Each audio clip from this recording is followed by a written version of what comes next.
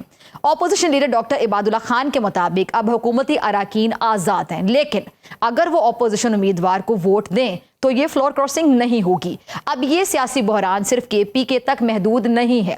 اسلام آباد میں بھی سیاسی درجہ حرارت بڑھ رہا ہے. بعض اطلاعات کے مطابق پارٹی چیئرمین بیرسٹر گوہر علی خان کو بھی ہٹانے پہ غور کیا جا رہا ہے اور ان کی جگہ جنید اکبر کو چیئرمین بنانے کی تجویز زیر غور ہے. ساتھ ہی سیکرٹری اطلاعات شیخ وقاص اکرم کی جگہ رؤف حسن کو لانے کی باتیں ہو رہی ہیں. اگر یہ تبدیلیاں عمل میں آ جاتی ہیں تو PTI کا تنظیمی ڈھانچہ مکمل طور پر اثر نو تشکیل پائے گا. بیرسٹر گوہر نے خبروں کی تردید کرتے ہوئے کہا ہے کہ میرا استعفیٰ پارٹی کے وجود کے خاتمے کے مترادف ہوگا. سیاسی مبصرین کا خیال یہ کہ عمران خان وفاداری کے معیار کو نئی شکل دے رہے ہیں. اب پارٹی کے اندر وہی معتبر ہے جو حکم بجا لانے والا ہو, نہ کہ وہ جو میدان سیاست میں فعال ہو. تاہم سوال یہ کہ کیا سخت رویہ صوبائی انتظامیہ کو بہتر بنا سکتا ہے یا پھر مزید بحران کو جنم دے گا؟ کیا علی امین گنڈا پور کی برطرفی محض ایک شخصی تنازع کا نتیجہ ہے یا اس سے بڑھ کر بھی کچھ ہے؟ انہی تمام سوالوں کے جواب تلاش کرنے کے لیے میرے ساتھ موجود ہیں شیر افضل مروت صاحب. بہت شکریہ مروت صاحب وقت دینے کے لیے, جوائن کرنے کے لیے. مروت صاحب, علی امین گنڈا پور صاحب کا جو استعفیٰ ہے بڑا معمہ بنا ہوا ہے کہ گورنر KP کے کہتے ہیں کہ جی ابھی تک جو ان کا استعفیٰ ہے وہ موصول ہی نہیں ہوا. پہلے تو یہ میں جاننا چاہوں گی. دوسرا کہ کیا معاملات اس نہج تک آ گئے کہ ان کو ہٹانا پڑا, آپ کو کیا سمجھ آتی ہے؟ بہت شکریہ ڈاکٹر صاحبہ. علی امین خان مستعفی نہیں ہوئے ہیں, انہیں برطرف کیا گیا ہے. کیونکہ یہ استعفیٰ جو ہے خود سے کوئی دیتا ہے, ذاتی وجوہات ہوتی ہیں. یہ تو خان صاحب نے جو ہے ان کو برطرف کیا ہے اور ساتھ میں اس کی ریپلیسمنٹ کا بھی اعلان کیا ہے. دوسری بات جو ہے ان کا استعفیٰ نہیں پہنچا ہے.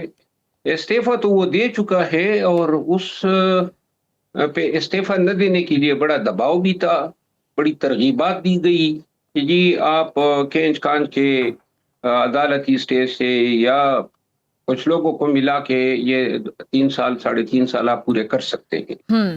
اور کافی جو ہے پریشر کے باوجود انہوں نے کہا کہ نہیں, مجھ پہ جتنے الزامات PTI سوشل میڈیا نے لگائے ہیں وہ سارے درست ثابت ہو جائیں گے اگر میں آج خان کے اس حکم کی حکم عدولی کروں. ٹھیک. یوں جو ہے علی امین خان مستعفی ہونے میں بھی دیر نہیں لگائی اور آج ڈی خان بھی چلے گئے. میری آج ہی ان سے بات ہوئی ہے. اچھا, آپ کی بات ہوئی ہے تو آف دی ریکارڈ جو بات ہوئی اس میں سے آپ کچھ آن ایئر شیئر کرنا چاہیں تو پلیز کیجیے گا. کیا ان کا مورال ڈاؤن تھا, کیا کہہ رہے تھے, کیسے دیکھ رہے ہیں پورے معاملے کو؟